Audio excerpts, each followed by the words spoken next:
রাতটা ছিল খুবই শান্ত। হাসপাতালের করিডোরে কেবল আমারই জুতোর শব্দটা শুনতে পাচ্ছিলাম, টক টক টক। আমি নাইট শিফটে নতুন নার্স, আজই আমার প্রথম ডিউটি।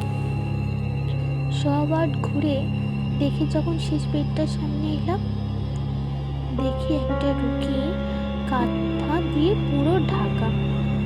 লাইটটা কম থাকায় তাই মুখটা ঠিক দেখতে পাচ্ছিলাম না। আমি নরম গলায় বললাম, আপনি কি ঘুমোচ্ছেন? কোনো উত্তর নেই। আবার বললাম, আপনার ওষুধটা খেতে হবে। তখনই হঠাৎ কাঁথার নিচ থেকে নড়ে উঠল। আমি পিছিয়ে গেলাম। কাঁথার নিচ থেকে একটা ঠান্ডা হাত বেরিয়ে এলো আর চুপচাপ আমার নাম ধরে ডাকল, মায়া, তুই তো এখানেই ছিলি গত সপ্তাহে। এই ঘটনাটা আমরা পেয়েছি আমাদের এক সাবস্ক্রাইবারের কাছ থেকে। উনি বললেন সে রাতের পর থেকে হাসপাতালের ওই বেডটি আজও খালি থাকে। আপনাদের কেমন লেগেছে অবশ্যই জানাবেন কমেন্টের মাধ্যমে।